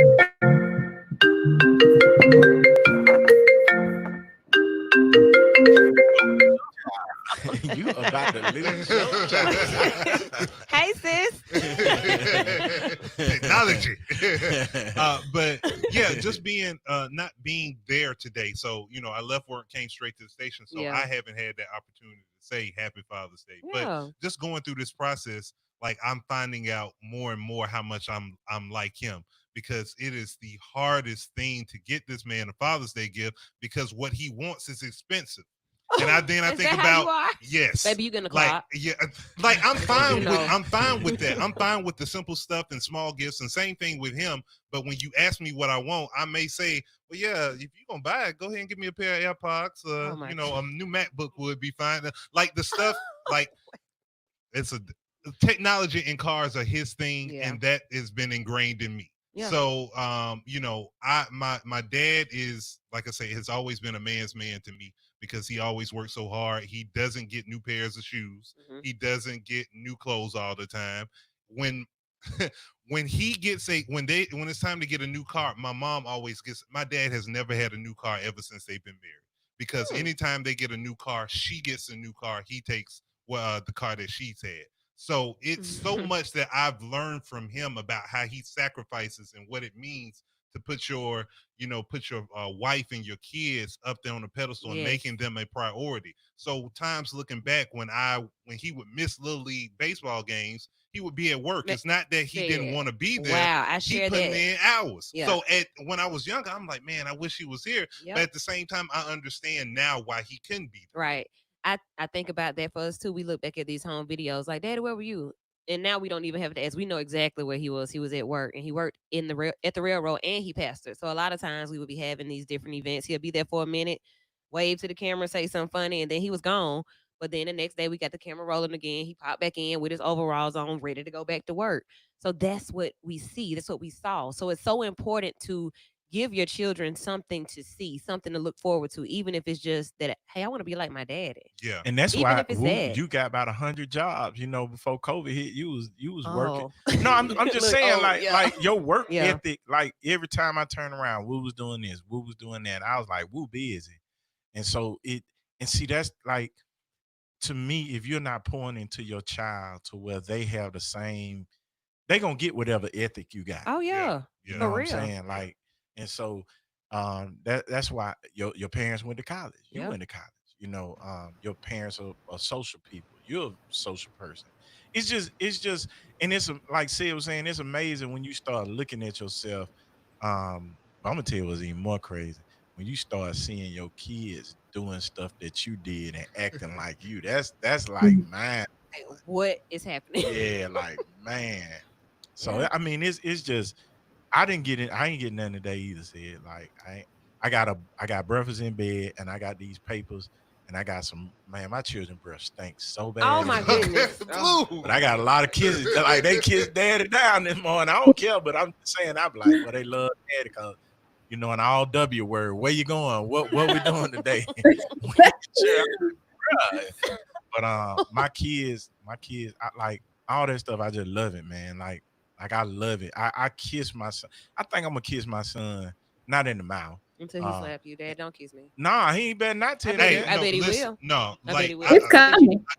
I bet you did. No, honestly, I was the one kissing my dad. The Oh, older I Lord. got, like I kissed my dad on the cheek because I love you, Dad. That's my. So let's put a pin there. What happens to, and Eric, you can jump in on this in studio. I know you all have been seeing him in the virtual screen. Eric is here. We were wondering, Eric walked in before time, so he's here. Eric Hall is in the building, and just thinking about the role of a Black father and showing affection. And that, like when I challenge you guys, it's really just to prove a point. It's to nail a point home. Black fathers and just Black men showing affection and needing attention and needing that type of interaction, even the intimacy, like understanding that fathers kind of paint that picture too. It's okay to hug a man. It's okay to give your dad, your granddad, your brother, your homeboy a hug. Like, you don't have to be so masculine that you shield your hurt. Yeah, or your love or your Yeah. appreciation. if I acted like I ain't want to hug my daddy, he would always pull me. It's like when Okay. you going in the headlock now, like you ain't want Like, that. I'm your Like, daddy. yeah, exactly. That's one thing I hope I don't and I saw my pastor, Mhm. Reverend Son, him and his dad, man, hey Baba, and he kissed his daddy, you know what I'm saying, on the forehead or whatever, man. I just be like, It's man, it's an honorable thing. yeah, and it's like, man, that's all right, you know what I'm saying. And see, growing up, I'm like, I'm triple OG. I'm like, man, get away from me. I'm shunning affection. But what's crazy is I always made sure I told my older kids I love you. And my son today sent me a message like, Dad, I really miss you.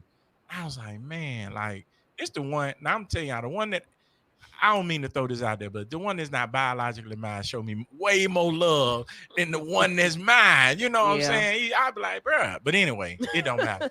Yeah. But it's just the affection, I have my kids, man, and so I look forward to it. That keeping that affection. CJ, man, if y'all know me and follow me, CJ is something. And he always trying to kiss me. I be like, man, why you kiss me so much? He be like, cause I love you. You know what I'm saying? And how old is he? 4. Mm-hmm.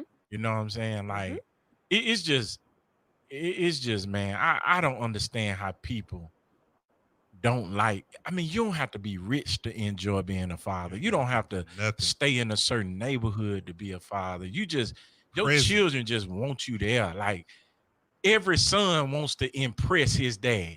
Yes. You know what I'm saying? Every daughter wants to hear their dad say, "You look." When my little girl get her hair done, she just come and twirl in front of me, and she don't say nothing. You know what I'm saying? But she don't do it until I say, "I like your hair." You know what I'm Okay. saying? Your hair looks beautiful. Or if I take too long, she'll be like, "Daddy, you like my hair?" Like to me, that's just Validation. and guess what? Every year I like Facebook because every year they remind you of where you were a year ago, 2 years Right. ago, and to see the videos of my babies growing up. Mhm. Like, man, y'all, you a deadbeat dad and you listening, you sorry. You need to get yourself together. Period. He calling you to repent. Well, there it is. Come to the altar and repent. There Yeah. it is. Courtney, did you have anything else on that? Because I want to go ahead and bring Eric Hall into the conversation with Black Lives Matter. No, I love that. I mean, I love what Blue left out on. Like, if you're not doing that, then start doing it. Like, it's not too late. So, in some capacity, like have an impact on your young man's life, young daughter's life. Absolutely. And furthermore, if you haven't had the opportunity to do so or don't have the same story that we have here or that we share here in studio, rewrite the story or add some chapters to the story that make you feel good about either the role of fatherhood or understanding the voids that you feel and that you have when it comes to the role or the absence thereof. Because I'm sure that there's been some male figure in your life that made you understand and appreciate what Father's Day is all about, even if your biological father was not active or hasn't, whatever the case may be, or either has gone on before. Whatever the case is, pull all those good moments out, store those, and hold on to them. Father Hey, time coming soon. and I just before we go to Black Lives, that's why Black Lives matter Absolutely. so Look at you much. putting that Like, segue in there, man. like black dads, man. Like when I see a black dude get killed, I go to Facebook, Google, and see. And when I see he got kids, I'm like, so now this child is 3 strikes or whatever already against them because they don't have their dad in their life, the one that helped. Like I ain't gonna get on no soapbox, but it's just But I get it. I get where like, you're going. man, Black Lives Matter, man. Black dads, we need them.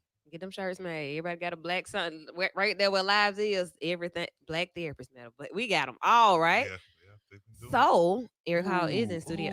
Ooh. Ooh. I see another comment, and then we're gonna go straight to Eric. Shouts out to all of you who have joined the live. Make sure you share it. We got to get our numbers back up. And I'm gonna just be real.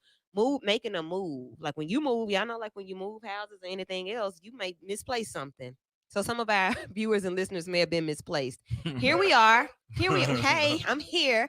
We're here at B94.9. We've been here a few months and we're still getting you guys back. So as you come back, share the lives and let people know where we are. Let them know what time we're on. They don't have to wait as late anymore. We are here with some dope conversation. I mean, some really inspiring, emotional conversation. I mean, my dad at the house crying. That was so emotional.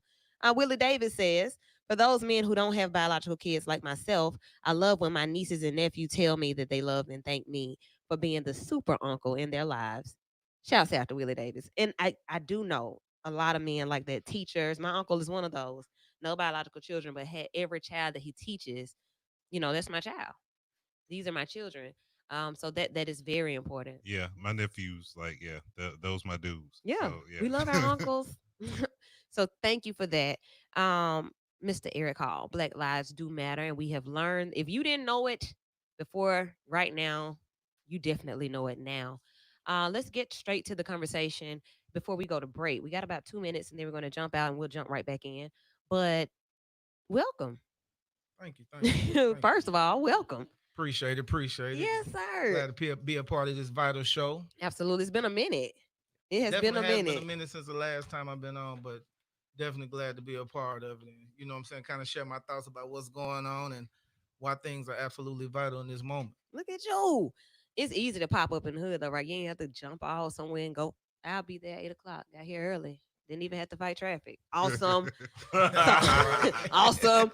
So having you here, we can talk about so many different things from the Black Lives Matter perspective. As an organization, what is Black Lives Matter? We know what it is in real time and in real life, but what is it as an organization? So, as an organization, Black Lives Matter is a ideological and political intervention in a world where Black lives are systematically and intentionally targeted. You know what I'm saying? Okay. So that's what BLM is. BLM is fighting systems of injustice. Okay. So that's systemic Right. oppression and injustice. And when you say systems and institutions, schools, law enforcement, legislation, Right. Cities. yeah, Definitely. local government, national government, what else? Right. So Workforce, workforce, just all of whatever. that. We're trying to make sure that Black lives are affirmed, Black lives are appreciated, and that we have our rightful place in society. I You know what love I'm it. saying? So that's what Black Lives Matter is all about. Okay. So Black Lives Matter started as a result of what? So Black Lives Matter started as a result of the death of Trayvon Martin. Okay. You know, with 5 Black women who kind of got together and put their brains together and came up with the hashtag Black Lives Matter, and from there it went off to grow, be something like really a global network of organizations and chapters that's literally on the ground fighting every day Okay. in support of Black lives. That's an important piece to know. So, like you said, organizations and chapters. So, Black Lives Matter could be very, very much vital. It could be a part of one of those networks that is a part of Black Lives Matter. Right. Is that right? Yeah. most definitely. Okay. And then in a city, you can have Black Lives Matter Birmingham. You can have Black Lives Matter Hoover or Black Lives Matter Most Homewood, definitely. whatever. Right. Okay. Right. So in Birmingham, like in our area, how many active groups or chapters do we have? So as of right now, I'm just gonna keep it real at 100. Black Lives Matter for a while, we didn't have any issues. you Okay. know. And then this recent killing of George Floyd triggered all of that back up. And so we're literally on the ground moving. There was only one official chapter that was a part of the global network, and that was the Black Lives Matter Birmingham chapter. Okay. So as of right now, we're in the process of rebranding and rebuilding, but we're still continuing this work.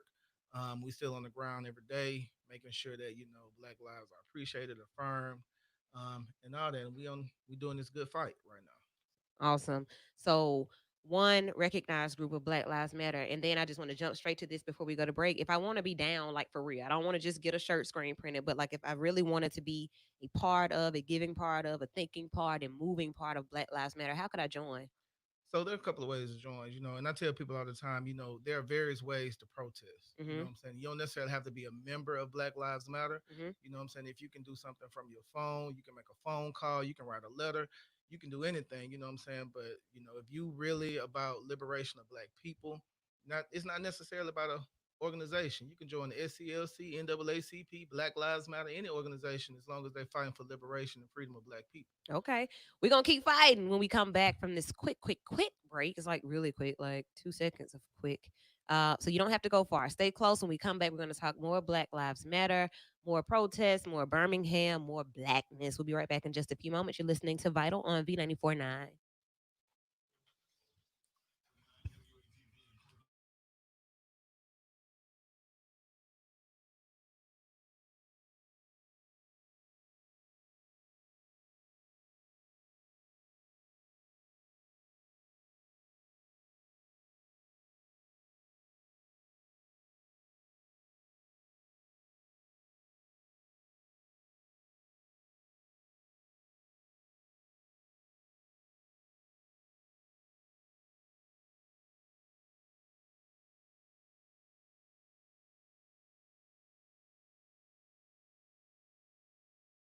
Listening to Vital on V94.9. I told you it was only a second.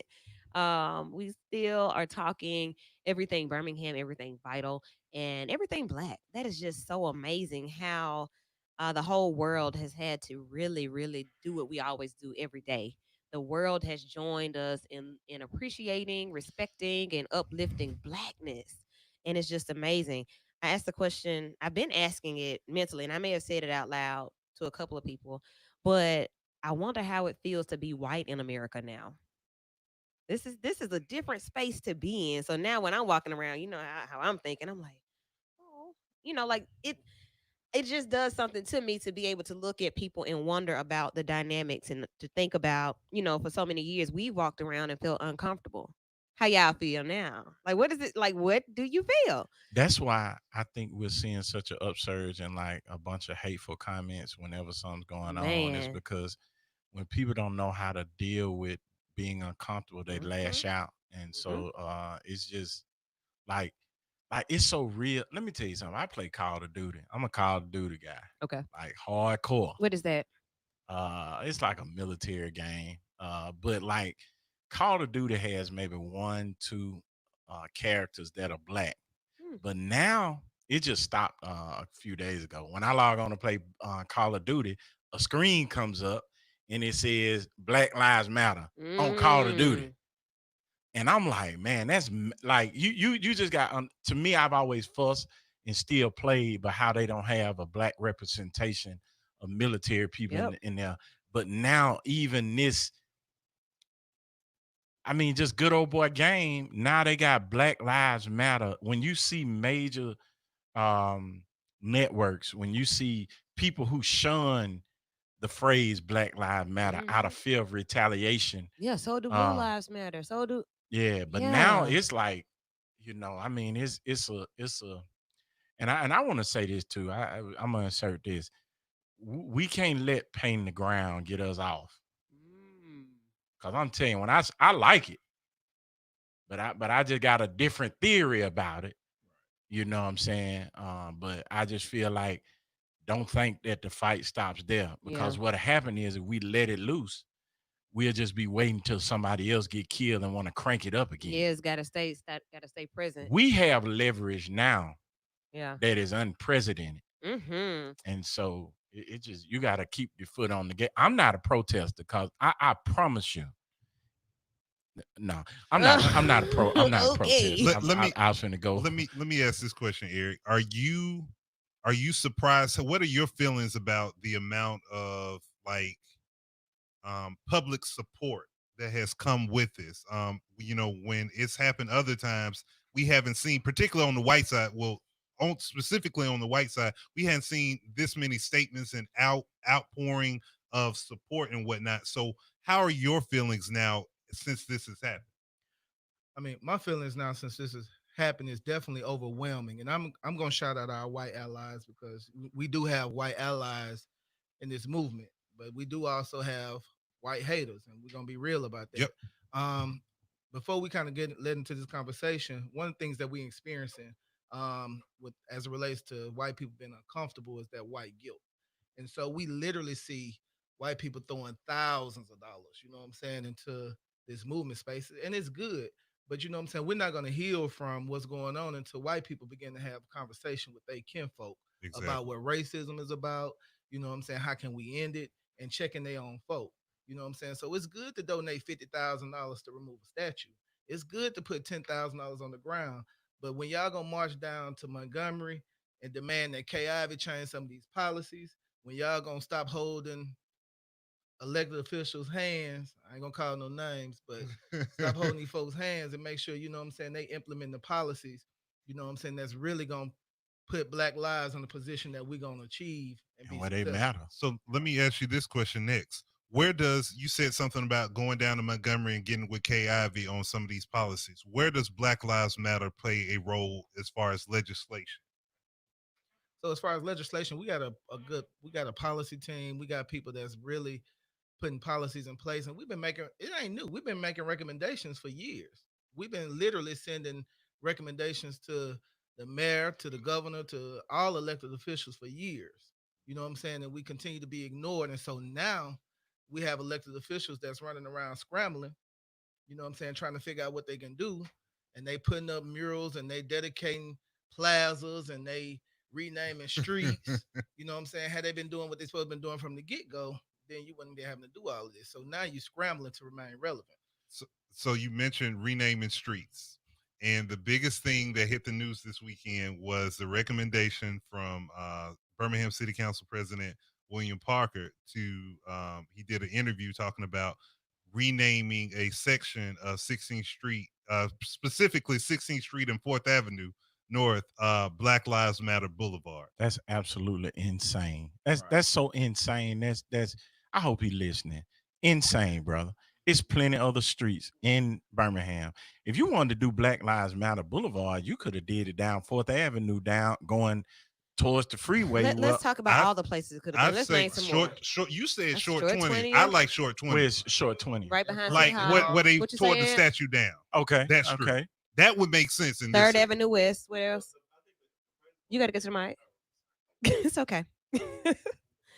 I mean, I want all of the suggestions because there's so many places that it could go. So is renaming the street gonna change the history that took place? To me, it will. How is it? Because you can't change the history of what happened. But I'm and going how to the 16th significance Street of- Baptist Church on Black Lives Matter Boulevard. It went out, and I'm thinking about the lasting impact of generations behind us. 10, 20 years Yeah. from now, they're not gonna know they used to be 16th Street. They're gonna think it's always been Black. But the significance of what happened at 16th Street Baptist Church will always be in history books. So moving it's forward, a 30 historic years district. from now. Leave it alone. Just leave it alone. All right, Aunt. Let me wipe the mic. No, don't take it personal. Let me tell you something, Aunt. First of all, when you said it'll always be in the books, lie.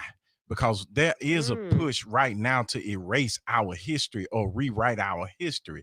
So when you rename that street, the idea of Black Lives Matter, which is still very controversial in a lot of people's mindset who don't know how to accept it, absolutely will take away from what that is. And that's significant for little girls, not adults, will bomb and kill at Sunday school and in the true innocence essence of whatever it is to be a child was killed right there. Out of all the historic streets in Birmingham, you want to pick where probably the most historic thing in Birmingham happened that doesn't need any weight.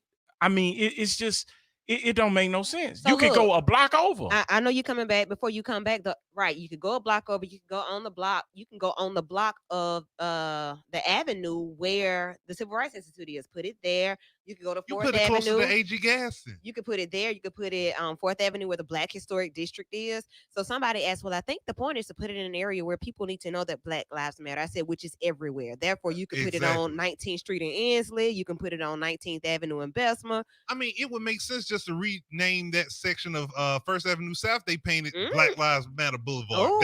That's what I thought when I first saw it. That's what I thought they was gonna do. But then when I saw it, I said, "Come on now, somebody too extra right now." You gotta think about also the pushback from because it's gonna be some pushback. Oh yeah, you know what I'm saying. I'm with some of the people. If we're gonna put a street name somewhere, we need to put it where Black lives aren't necessarily valued at.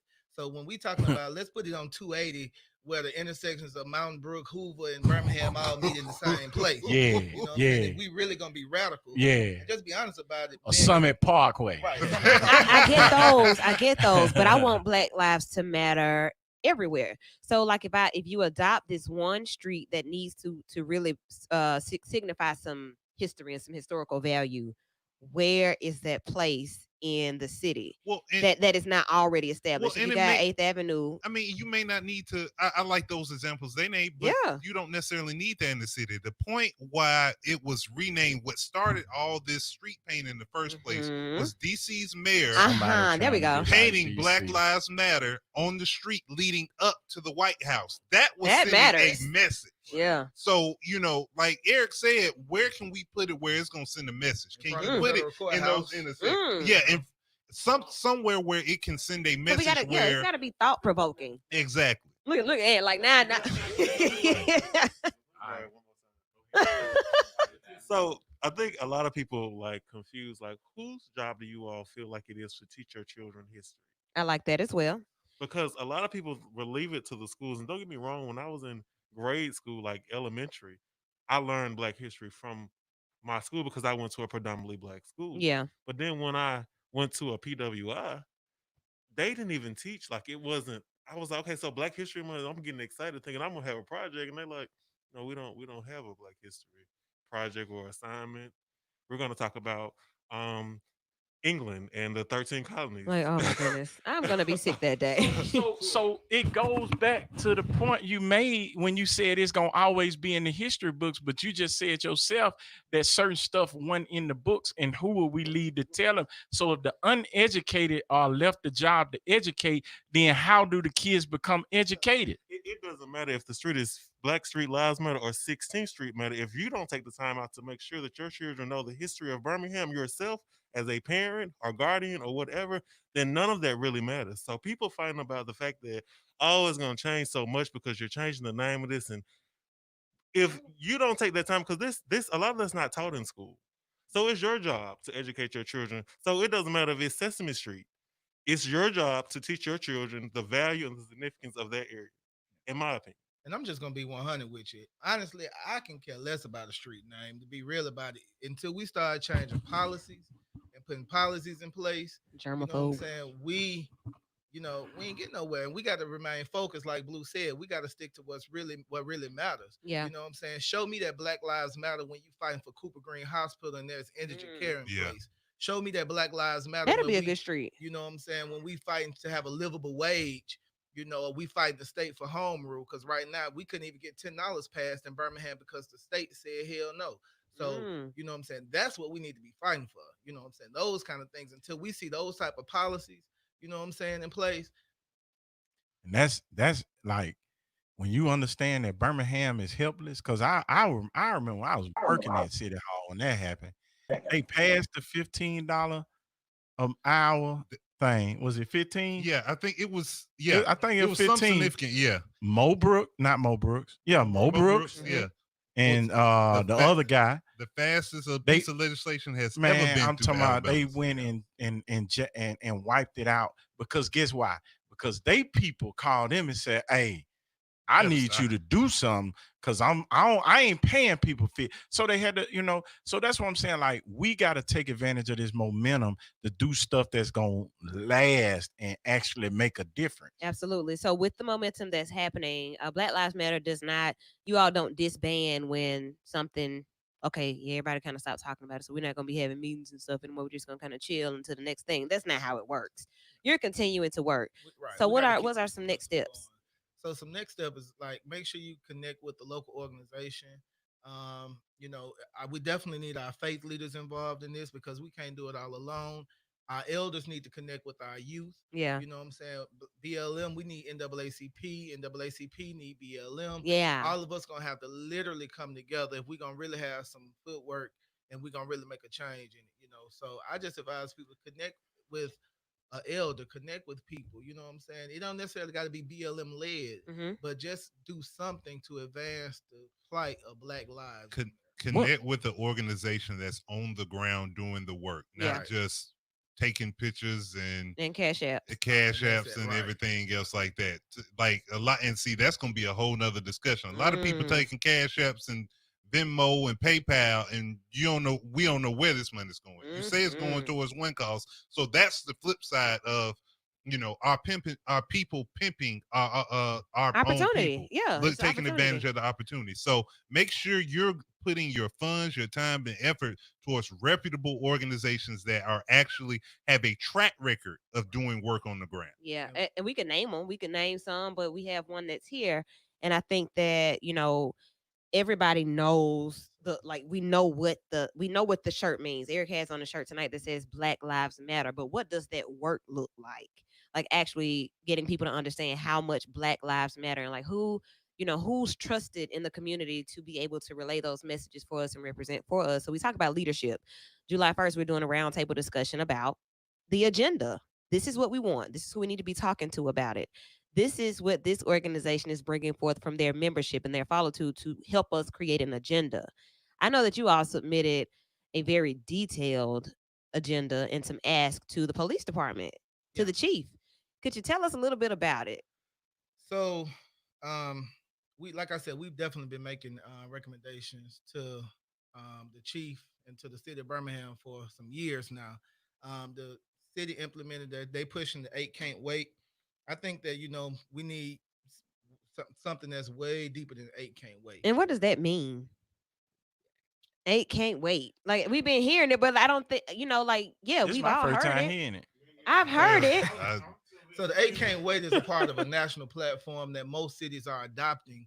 And I think it's saying that they're going to do de-escalation training, implement bias training, no chokehold.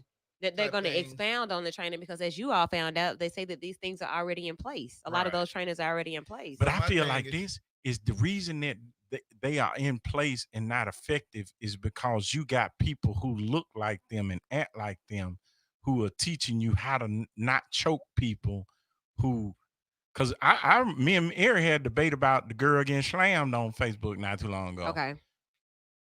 So we if you don't understand culture, you're not gonna be able to effectively tell them why slamming might not be the best option. If that's you get what I'm saying, like if that's the only that's the last resort, or right. And see, we learn it just like with the Brooks situation in Atlanta.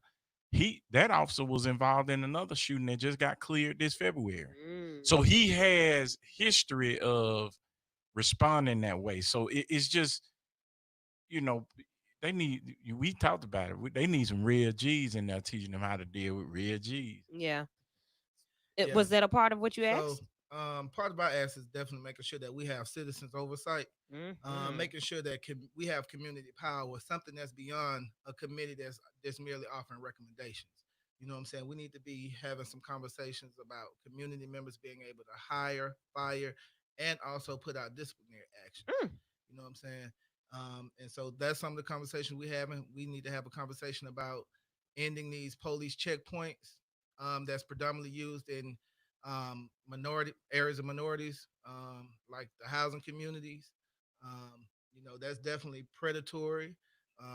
It's all kind of, racial implications, and they say they using getting guns off the streets, but I think it's more so to fund municipal court. Yeah. Okay. Just to be real about it, So we got to have some serious conversations and some policies that need to change.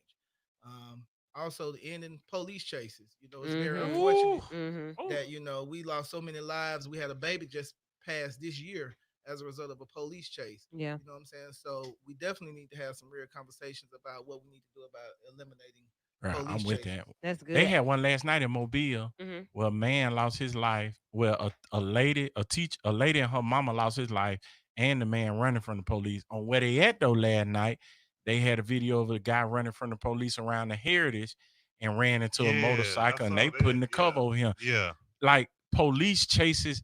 Look, you got their name, you got their car.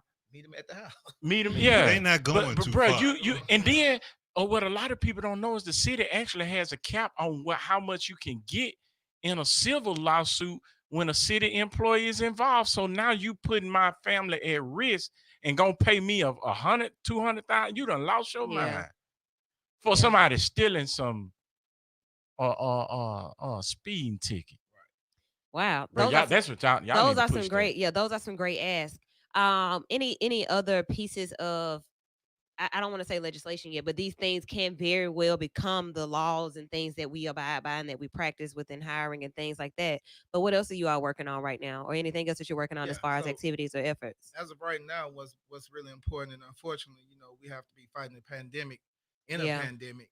You know what I'm saying? But we need to also, what we're working on is a free them all campaign. And what that means is, COVID is a real thing. You know what I'm saying? People are literally dying of COVID. And we've seen in Birmingham where we've had 5 police officers who confirmed tests, you know what I'm saying, of COVID disease. So how many people have those police officers came into contact with? How many people have those police officers put in jail? Yeah. You know what I'm saying? How many people in Birmingham City Jail literally are positive for COVID, but unfortunately the city is not testing people as they're processing, you know what I'm saying? And so they don't necessarily know, if people have COVID. So we've been talking to the mayor, immediately release those who aren't nonviolent offenders. And we of course got some pushback from that, but I do want people to know that those people who are in the Birmingham City Jail are literally in there for misdemeanor crimes. You know what I'm saying? No felonies, no murders, nothing like that. It's public intoxication, is failure to appear, not paying a traffic ticket, prostitution, stuff like that. So, you know what I'm saying? Of course, Rhonda can do the right thing. I mean, to call him names, but yeah, the city administration can do the Mhm, right mhm. thing with releasing those people who are in the Birmingham City Jail to further avoid any type of outbreak of COVID disease Okay. and protect those families. You know what I'm saying? You have a duty to protect not just those who are currently locked up, but you got staff members, you got Yep. contractors, you got volunteers, you got people that come and go out the city every day, Who have families. right? Who Yeah. have families. Yeah. So, you know, it's a matter of just controlling this disease, you know what I'm saying, Mhm. at this time. Okay, that's a good one as well. So, and then you think about the fact that marijuana is legal in other places, like charges like that, like a small drug charge, no violent crimes, no other offenses, whatever the case is, and having to like continue to deal with that here. But in other places, you got people growing Right. marijuana. Like it's all of those type things that I think really speak to the idea of how much, Systematic. yeah, like Look, how much Black lives matter and how much we matter to the economy, how much we matter to the whole landscape of America. Like this is ours for real. Well, and something that Eric was saying earlier about home rule, that's kind of the biggest, or when the state was founded and being put in place in the state constitution, they wanted to make sure the power was within Montgomery and not with the people, Yeah. right. not within the individual cities to be able to do that. That's why anytime a city or a county, whatever, wants to implement a new ordinance dealing with alcohol, it got to go to the whole state Mhm. house to vote on it before. And these are people who aren't even affected, don't know what's going on, and they could block something that's beneficial to one county when they work or live in another county. Yeah. So home rule is really advantageous. So I know a lot of people in the past have gotten on the city of Birmingham about doing something about that, but they are limited in their scope. We've already seen if Birmingham or Jefferson County tries to do too much, Montgomery's going to find a way to You shut gotta it down. jump in. They'll call a special session for it. Mm. They tried to do it with the judges. Yep. So the role of Black Lives Matter as an organization in a time where Black lives matter so much to everybody now. Like my life has always been important, and that of my friends and family. Like we've always been important to me. But like now, with the whole world watching and apologizing and being accommodating and all that, what's the bigger goal for Black Lives Matter, Birmingham? So the biggest goal of Black Lives Matter is we really want to see a Birmingham where all of us can live and thrive and Black lives are truly accepted and it really Mhm. means something. You know what I'm saying? So what that looks like, we got to change some policies. We got to get some of these people who've been in office for 20, 30, 40, 50 years who've had the ability to bring some type of change. You know what I'm saying? Get them out. We need new leadership. We need visionary leaders. We need transformative leaders. Um, and we need people who are really be able to step up to Montgomery and say, look, enough is enough.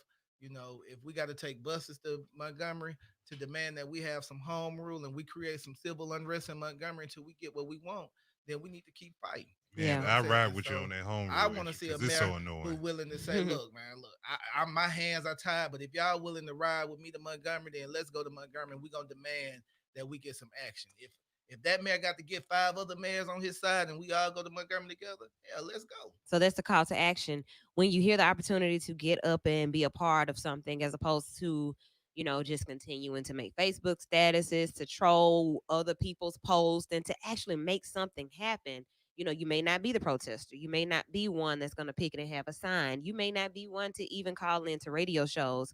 But when it's a time there's a time for everything and a That's place perfect. for everybody. Right. And this movement we need artists. We need people. If you can make Hmm. a sign, if you can sing a song, if you can write a post, whatever you can do, you know what I'm saying? If it's about liberating Black lives and showing up for Black lives and affirming Black Yeah. lives, then you know what I'm saying, do that. That's what we need right now. Yeah, that's like Absolutely. what Malcolm X said. Like in his later years, Mhm. after disconnecting with the Nation of Islam, he was like, I'm trying to work with anybody that is for the betterment of Black people. I don't care who it is, what your color, what your religion, or whatever the case may be. So it's time out for egos and personalities and whatnot. And everybody has a lane. There is enough work for everybody to do. Right. You're not going to get left off just because one organization, one person, or whoever the case may be is getting a lot of the attention. The person that's getting a lot of the attention is at the forefront, but we still need people up under to be able to do the work and do that yeoman's work. So know your role and shut your mouth. You posted something that speaks to that point, to that very point. The Vital Agenda Roundtable discussion, July 1st is the date. You'll be seeing a lot more of it starting this week. And leaders, if you are out there and you know you need to be at the table, Eric, you need to be at the table. You'll be at the table. We need you there to bring those points, those agenda. Like the agenda is the guideline. That's the blueprint. If you're watching online, you can see the vital agenda, a roundtable discussion. Write the vision and make it very, very plain. There should be no questions once we put it out. July 1st at 6 p.m. You can join us live right here on Facebook. You may be able to catch some of it right here on B94.9. And when I say leaders, you know who your leaders are. You know who you look to as a leader. If you feel that that person should actually be physically at the table, you need to send us that information. You can reach out via email. You can do that. I am ladywood@yahoo.com. You can even text me 205-452-0111, 205-452-0111. A name, what they do, who they represent, and why they need to be at the table. Ultimately, we'll make the decision, but we do want your suggestions because we want your input on creating this agenda. Sir said some places that the agenda will be shared. Where will it go? Who can it go to? Washington? I mean, it can really go all across the board. Like Eric said, like they've been giving out their agenda to the different entities. It goes to whoever is included in that agenda. If your area falls under that agenda, then you get a copy of it. Back when I was in SGA and college, one of the things we do if we pass some legislation or a resolution, it went to the president of the university, it went to the dean, it went to the student life director, it went to everybody that was included and would need to take action on it. So with this vital agenda, we sending it to everybody that's included that is needed to take action. Absolutely. So that means that if you're a leader, or if you have an organization, or if you're a pastor, if you have a big congregation, and it doesn't just necessarily have to be a big congregation, but if you have thousands of people who attend your services, you may need to be at the table. If you are an educator and you understand what it's like in the classroom, or you're an administrator in a school, a principal, superintendent, school board president, we need you at the table because these are the things that we're looking for within this agenda. Yeah, and some just hit me. You know, my strategic planning mind came in like that. Start if you can't be at the table, start having these conversations with your congregation within your organization. How are we as an organization? How is we as a church? How is we are a nonprofit or whatever the case may be, are working towards improving the agenda? What is our agenda for the betterment of the Black community? So that's what you would call a subcommittee. So if people are having subcommittee meetings, when faith leaders assemble, that's a subcommittee. Yeah. Your individual church is a subcommittee of that. So who are we going to send to the table? Exactly. So when the faith leaders come together, they got something to present and not, okay, what we gonna do, y'all, and looking around. Somebody has something to put out there. And I think that's the main thing. You can't